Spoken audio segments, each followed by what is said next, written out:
Welcome to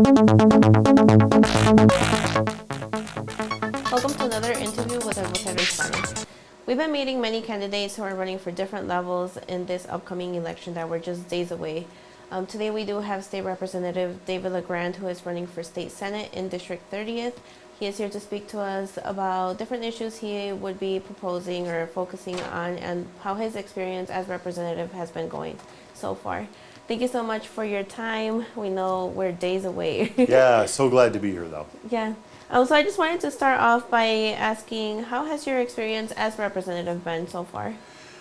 Very rewarding. I'll tell you a couple things that are a lot of times when people look at them, listen to the major news channels, they hear stories about federal things, and they hear about how Congress is not working right, or the U.S. Senate isn't working, or they get upset about what the president ate for breakfast or whatever. But in Lansing, the good news is I have really been able to work very well with Republicans, and they've got the majority in the House and the Senate right now. But I think that probably the most significant bills that got passed last session was a package that I wrote and got passed that helped people get old nonviolent criminal records cleaned up so that they can go get better jobs. Well, that is going to help 1 million people in Michigan get out of poverty, and that's I'm very, very proud of that, and that was exciting to be able to help 1 million people. It's kind of amazing. And this year, again, another bill package of mine that we worked with Republicans on was to get a lot of families off of the CPS registry who never should have been on there. They're good parents who are taking good care of their children. Well, we also made the registry better able to track dangerous people. So we made children safer, but we also helped families get CPS out of their lives. Republicans worked with me on that, and it was exciting. We're going to help 400,000 families. Yeah. So it's been very rewarding to be able to take on projects like that. And then the third big thing is your viewers will see on their ballot ballot proposal number 1. That is my project to require elected officials to disclose their finances. Because one of our real problems in America right now is people don't trust elected officials. Yeah. And they don't trust them because they think, oh, there's all this money and it's all shady and they're probably just in it for themselves. Well, if you don't know where my money is, why should you trust me? So the first thing that politicians have to do, I'm convinced, is become more transparent, more open, more honest. So we have to get dark money and corruption out of politics. And ballot proposal number 1 is my proposal. So I'm very excited that that's on the ballot. So I've been able to get great things done, and I've loved doing it. But there's many, many more things we need to do. So Okay. Yes. The background stuff, that I think it has helped many people. Yeah.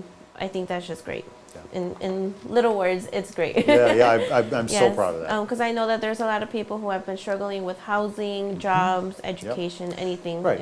It's kind of, it was just stopping them from moving on. Exactly. So, that's great. And it's so important that people will be able to live in dignity and without shame. If we say that we want to live in a community where we forgive each other, we should live that way. Yeah. Right? So. Yes. And then the other thing, with that proposal number 1, I've noticed that you have already been doing that, so that just shows the transparency that you have for all of us. Yeah, I've been disclosing my finances for about 15 years now, but everyone should have to. Yeah. And because we have to restore trust.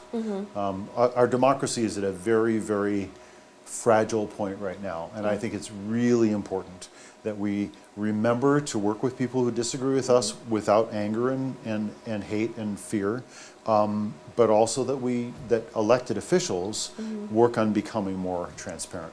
Yeah. So. Kind of shifting gears here, I know that the Senate is one level more up or above from the state rep. Just putting it in that perspective. There are fewer of them. It's a smaller group. Let's at least say that. Yeah. Yeah. So they kind of focus more on the bills, passing bills, and all of that. So speaking more in regards to the Hispanic community, we know that they have been struggling a lot with obtaining their licenses once again. They lost that opportunity in 2008. It's been many years ago already. So if you were to be elected as Senate, how would you go about kind of making that happen, or if you support that? Of course I do. I think driver's licenses for all. Like, look, if we want to live in a community where, first of all, people have opportunity, but also we have safety, there's a reason that I have to pass a test to drive a car, right? So if I get a license, it means someone thinks that it's safe for me to drive a car. Well, why would we not want to make sure that everyone driving cars in Michigan is safe? That's good for our kids, it's good for us, it's good for everybody, right? And the second thing is, if we want people to have opportunity, we want people to succeed, everybody. And so a building block in America, look, if Grand Rapids had a subway system, and if we had all kinds of good mass transit options, that'd be one thing. But we're not living in Brooklyn, right? We're living in a community in which really to have a job, to support your family, even to do basic things like shopping, you need a car. I would love to live in a world with better mass transit, but that's not where we live, right? And our city is fairly big and spread out. So we're not San Francisco, we're not Manhattan. We're in a community. I drove here. I didn't walk here for this interview. So if we want people to succeed, they have to be able to drive. And look, our justice system should be about identifying people who are dangerous. And people who drive a car aren't dangerous just because they're driving a car, right? So it's not. We should be putting our emphasis on our justice system on identifying safety, and so that's why I support, a universal driver's license process. Yeah. Since you are currently the representative right now, and you're seeking this position for Senate, how likely do you believe that could happen, or how long could it take for that to happen? Well, so I guess your viewers should know this. As far as I can see, if I win this race, Democrats will have a majority. And I have Democratic colleagues for whom this is a priority. And I would hope to be able to persuade some Republican colleagues to come along. But anytime you're in the majority, it's easier to get your priority done, because you can put it on the agenda. You don't have to ask anybody's permission. I mean, in my last 6 years in Lansing, I've been in the minority, which means if I want to get anything done, first I have to ask permission. And so if I get this seat, I'm not just going to move from the House to the Senate. I hope I'm going to move from being in a minority to being in the majority. And that really matters. So because they set the tone, they set the agenda. So I hope quickly. Now, that being said, I don't know how the results in the House will shape, and so if in the House there's a Republican majority and in the Senate there's a Democratic majority, that means everything will have to be collaborative. But I'm not worried about that, because I'm used to being collaborative. I mean, all of my work in the last 6 years has been collaborative. I have many Republican colleagues who I work with every day. I respect them. We differ on some things, otherwise we wouldn't be in different parties. But they are good people, they are honest people, they have integrity, and I enjoy working with them. Yeah, thank you for clarifying that, because I think that many people don't really understand how all of this works. Maybe they just say that they say the same thing and nothing gets done, but it is a whole process, and it could take a while. So. And democracy is very slow. But the reason it's slow, we can sometimes be frustrated by it, but it's actually good. Because imagine if you and I were discussing, I don't know, what to have for dinner at a restaurant. Well, if you didn't want the same thing as me, we should have a discussion about that. And we should get to a place where we're both satisfied. And if that takes time, it takes time. Right? If you don't have a democracy, and if you were the dictator, you could just tell me what to have for dinner, and that would be it'd be faster. But it wouldn't be collaborative, right? It wouldn't be satisfying for both of us. And the goal of democracy is to make sure that you can have as many people involved in the conversation as possible, hear from as many different perspectives, honor as many people's input. And get to a place where as many people as possible feel like they have ownership of the results. So when you do something like, for example, my expungement bills, those passed overwhelmingly. Republicans voted for those and Democrats voted for those. Well, that means it will endure, because we all agreed to do it. So it took years, but once we did it, everyone agreed to it, right? And that's very much different than if you forced me to do something. Well, then if I could avoid it, that as soon as I could avoid the thing you forced me to do, I'll want to avoid it. But if we agree to something together, you build a stronger community. So so democracy's genius can also look frustrating sometimes because it doesn't happen quickly. Yeah. Right? Yeah. Thank you for that. Yeah. I think that's a small lesson right there. And then I was reading about you, and I know that you're a business owner. You have many businesses, not just in Grand Rapids, but in surrounding cities. So, speaking about that, how would you help the small business owners and specifically the minority owners? Yeah, I think that every politician wants to say, I love small businesses. Nobody wants, I've never heard a politician say, I don't like small businesses. But there's a real difference between big business and small business. And I know what the difference is because I own small businesses. So I always say to people, if you don't think McDonald's is treating its employees well, who's Mr. McDonald? How can you get a hold of him? Like, you don't know who Mr. McDonald is. If you thought I wasn't treating my employees well, you could come up to me on the street and tell me, David, I don't, you're doing X, Y, or Z. So I'm very proud of the fact that everyone who works in my businesses earns a good living wage. But the reason I'm proud of that is because it means I can hold my head up in the community when I go around. So small businesses are absolutely the lifeblood of our economy, but they're also good because you can hold the owners accountable in a way that you can't in a big business. So that's why I like small businesses inherently. I think for minority people in the minority community, there's that problem with startups. I mean, access to capital is always a problem, but it's also a problem of access to tools. So a great example is if you're a big business owner, you can hire a lawyer to get you brownfield tax credits. Well, but if you're a small business and you're opening, a restaurant in one storefront, you can't afford to hire a lawyer to get you special tax breaks. So for me, it's always a priority to make sure that when we give programs, tax breaks, whatever, that they're accessible and easy to understand and available no matter how small your business is. Because the fact of the matter is, if you open a factory and 1,000 people are going to be employed, there will be a big ribbon cutting and everyone will want to take credit, right? But if you have 1,000 little businesses, there's no big ribbon cutting, right? So it's better to have 1,000 little businesses than one big one that employs 1,000 people. But the big one gets all the credit, gets all the attention all the time, and it gets 9 times out of 10 politicians focus on the big one, not the little one. So that's a very important thing for me. Now, access to capital is a longer conversation, but my first business was a construction company. My investment in that business, I bought 2 shovels, a circular saw, and a $450 truck. And I thought, well, if nobody hires me, nobody hires me. Yeah. I haven't lost that much money. So there are many places where people can start in business and grow, but also where they can feed their family and do well, as long as the government doesn't get in their way, and as long as they can understand how to start it, and as long as there are tools to help them get past barriers. And so that's very important to me, is that we have things like, for example, if you're in construction, and I still have a construction company, well, building inspectors. Do you have building inspectors who want to help the construction people succeed? Or do you have building inspectors who want them to fail? Well, that's an important difference in how you deliver government, right? Whether, for example, let's say you had a business owner whose first language wasn't English. Well, then the government should provide services to help that person navigate through, say, a building inspection process.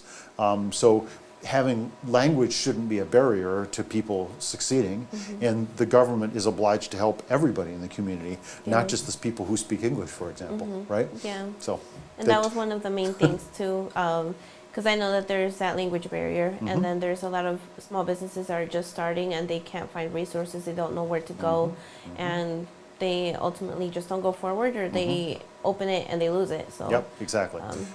And a lot of that, I mean, there are layers to that, right? I mean, good tools to help people do financial planning, to understand. And so I have a friend who is a contractor who owns a building with me.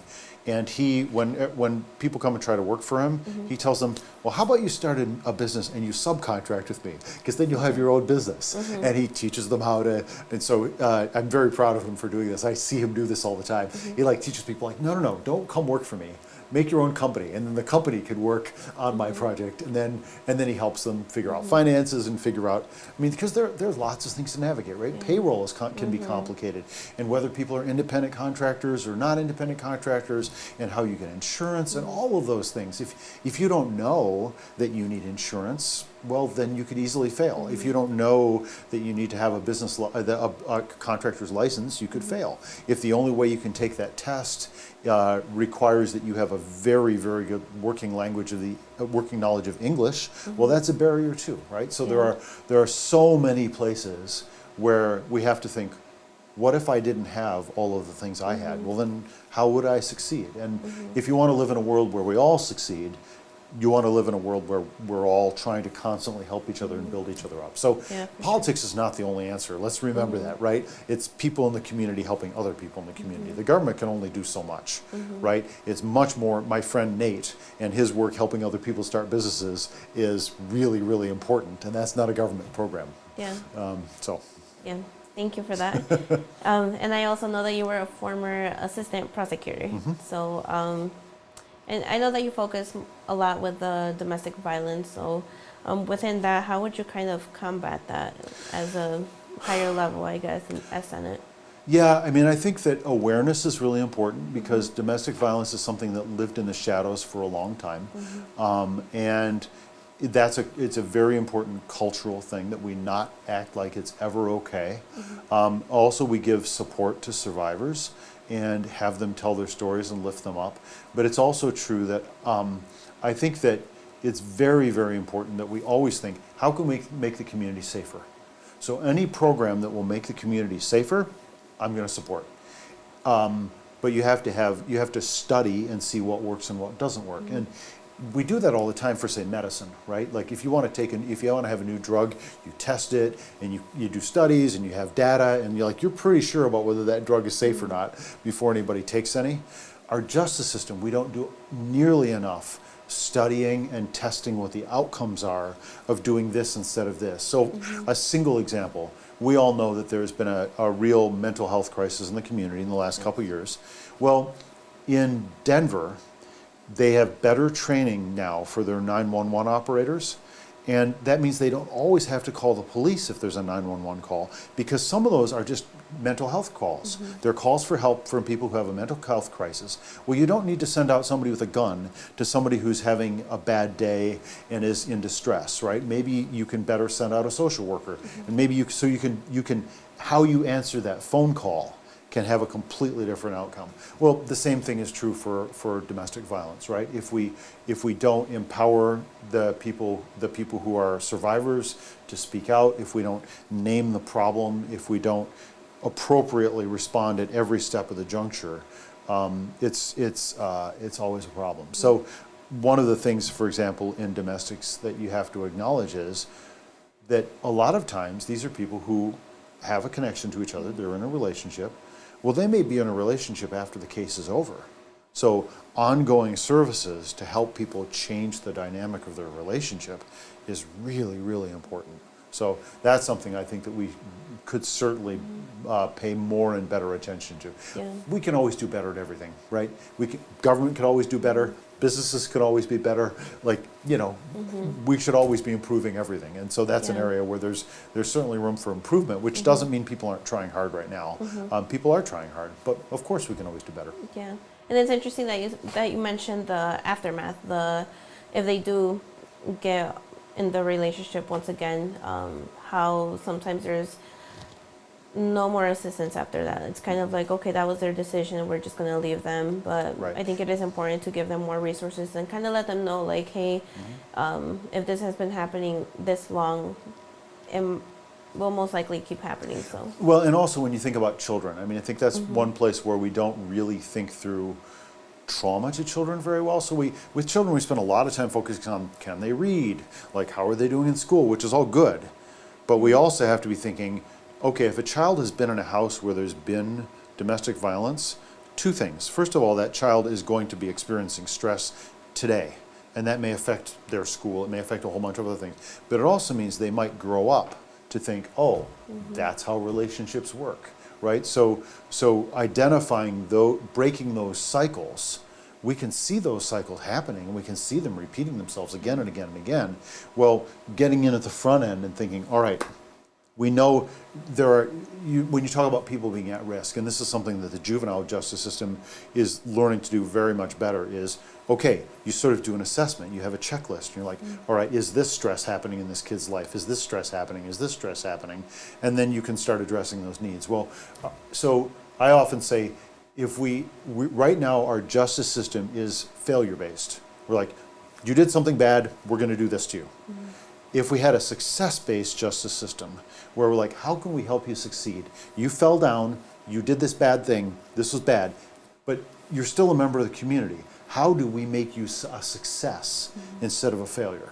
And so that's how I want to live my whole life. I want everybody to be a success. I don't want to say, oh, now you're in this group and now you can, I don't want you to ever be a success. I don't want to live in that world. I want to live in a world where everyone gets to succeed, but that means you and I have to try to help lift those people up. Everybody, right? And the more help you need, the more attention we should be paying to you, right? We shouldn't be paying attention to the successful people. They probably don't need as much help.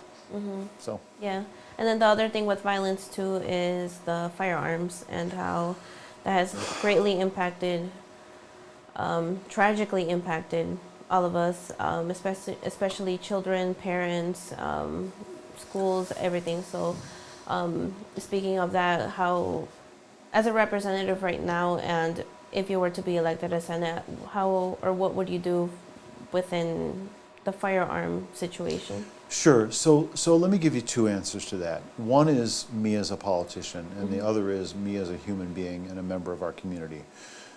So as a politician, I think there are some things that we can probably get agreement on, like better background checks, like keeping guns away from people who have history of domestic violence. And so and maybe, like ironically right now, there's a waiting period to buy a handgun, but there's no waiting period to buy an assault rifle. So fixing those kinds of things, waiting periods to purchase. But those are small things, right? We should do them, but they're small. As a human and as a member of our community who cares about this, and I 2 years ago, I had an individual pull a gun on me. And my mom was confronted on her doorstep once with someone with a gun, and my brother had someone in an alley hold him up at gunpoint. Like, we all have these stories because there are so many guns out there in community. Well, I think as a member of our community, whether or not I'm a politician, I think it's important to start telling those stories, because we have to start saying, is the cost of having all of these killing machines out in society where anybody can get them so easily, is that cost worth the benefit? Because when I talk to people who really, for them, guns are a very important thing in their lives, they tend to talk the language of fear. They're afraid someone's going to take their gun away from them, or that they think they're afraid someone's going to break in their house in the middle of the night, and so they're like, I have to have my gun to protect myself. Well, the problem is that people kill other people with guns by accident all the time. Kids sneaking in the window and their parent kills them by mistake, or people get in an argument and they get a little angry, and then all of a sudden somebody's dead, or little kids playing with guns. And so the number of guns we have out in the community, we've just got to ask, like, how many is too many? Like, I know so many people who they don't just have one gun, they've got 20. And I had a colleague from the Upper Peninsula. He came to Lansing, and he brought a bunch of guns with him, and he kept them in his underwear drawer in his house in Lansing, and someone stole them. So now those guns are out in the community in the hands of someone who stole those guns. Well, if every underwear drawer is filled with guns, like, we're gonna reap the consequences of that kind of world. So I think we have to have a conversation about what the cost is of guns, but we have to talk about it on a personal level, because almost everybody in America knows somebody who has experienced gun violence, who's been threatened with a gun, who's been put in fear, and that's a very, very heavy cost. So I think we just have to be honest about those costs and talk about them, whether or not we're in politics. I think we just, all of us have to have that conversation because we need to shift our culture. I want to live in a culture that emphasizes peace and collaboration, not a culture that emphasizes violence and conflict. And listen, I will say, to pivot a little bit here, we have a conflict-based model for how we do politics in America, and it has gotten us to a very bad place. We have to figure out how to do politics in a way that doesn't always focus on winning and losing, that doesn't focus on fear, that doesn't focus on division. We have to have a vision of politics that where the campaigning makes the community better, not just what you do after you get elected. Because if I scare everybody in the community while I'm campaigning, I made the community worse. I should be ashamed of myself. I don't want to campaign in a way that makes people afraid. And for me, the constant drumbeat of fear in political campaigns is really distressing. It grieves me. It makes me want to cry. Like, I don't want to live in a world where where I'm trying to scare you. I don't want to try to scare you. I don't want to try to scare anybody. Yeah, and I think we have seen that a lot, especially now that we're days away, that there's a lot of fear kind of being implemented in everything and everybody. So that is, what you're mentioning. And then with the guns too, it's just, we've heard so many victims of gun violence. And it is true, everybody that's here does know somebody that was killed by guns. Right. And it's, and if you had that conversation in New Zealand, not everybody in a room in New Zealand would know somebody who'd been affected by gun violence. Like, we can make our culture better on this. Sorry. Yeah, no, it's okay.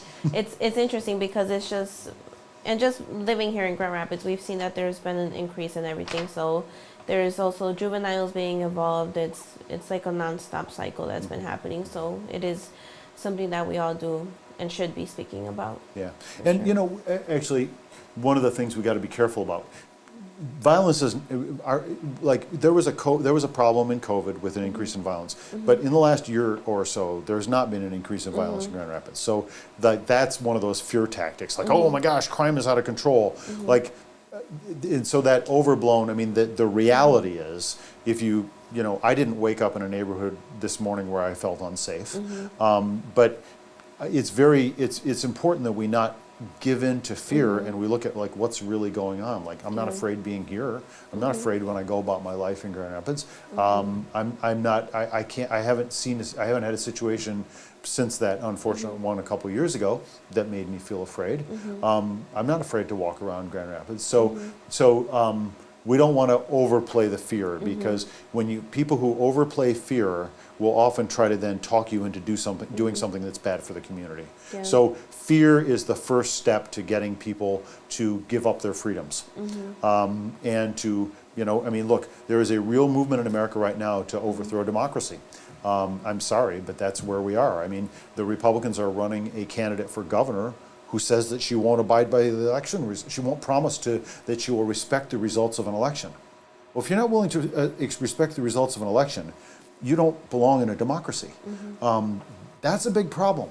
And I mean, the same thing is true for they're up and down the Republican slate right now. There are people who are refusing to accept the results of elections, and they run on fear. Well, that's a problem. When you can see that fear is being tied to anti-democracy. There's a clear correlation between those two. Yeah. So the response can't be to accept that fear. It can't be. Yeah. And so we were speaking about campaigning as well, and how difficult or full of attacks it has been. Yeah. So one question is, how would you tell the community that they should vote for you instead of your opponent? Like, what makes you guys different? Why do you think they should choose you? Most fundamentally, look at the ads. I'm not trying to scare people. I'm trying to talk about what I have done and what I want to do, and I'm trying to talk about the issues. There are, ads out there which are frankly lies, saying that I want to defund the police. Well, that's a lie. There are horrible ones that I won't even get into, which are lies. I'm not lying about my opponent. I'm trying my best to talk about what his actual positions are. So here are, some real differences between me and Mark. my opponent has said that he is 100% pro-gun. We just had a conversation. We have a real difference there. I think that gun violence is a problem in America, and I think we have to have a real conversation about how to solve it. You know, he is unfortunately he's on the slate with a bunch of people who do not accept democracy. That is a real difference. There are other differences, and people can go look, but those are a couple for me fairly important differences. And you know, I will say this in Mark's support. I just told you I had a couple major initiatives. I've had 3 very important things I've done in Lansing. Well, 2 of those things Mark supported.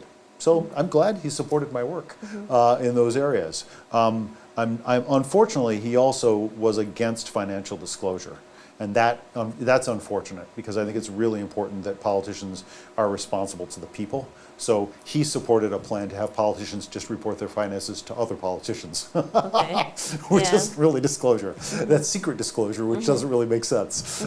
But those are some differences. Again, I don't think Mark is trying to do bad things in the community, but I think that if you use the tools of fear, for me, that's something I don't ever want to do, and I think it makes the community worse. Yeah. Okay. Thank you for that. Is there anything else that you would like the community to know? Just that, you know, I hope that we can all get up every morning and remember that politicians get elected to do some things, but the most important things in the community are the work we do helping each other and lifting each other up, whether or not we're doing anything in politics. All right. Thank you so much. Yeah. Thank you for your time, and thank you for letting us see how you see things and what you would basically be doing as Senate as well. Yeah. Thanks for the conversation. Yeah. If you want to learn more about Mark, you can visit his Facebook page, or sorry, David, I can't believe I said that, I'm so sorry. For David LaGrand, you can visit his Facebook page at David LaGrand. His website is also davidlagrand.com. There's other also websites where you can see what he has been doing as state representative, and this one that I just mentioned, which focuses on the issues that he would focus on as Senate. To see if you are registered to vote, you can visit michigan.gov/vote. You cannot register online anymore, but you can visit your clerk's office in person until the day of Election Day, and you can still vote. Election Day does take place on November 8th. We're just days away, and it is on a Tuesday. For more interviews in English and Spanish, you can visit elvocerous.com, our Facebook page, El Vocero Hispano, and our YouTube page, El Vocero Hispano TV.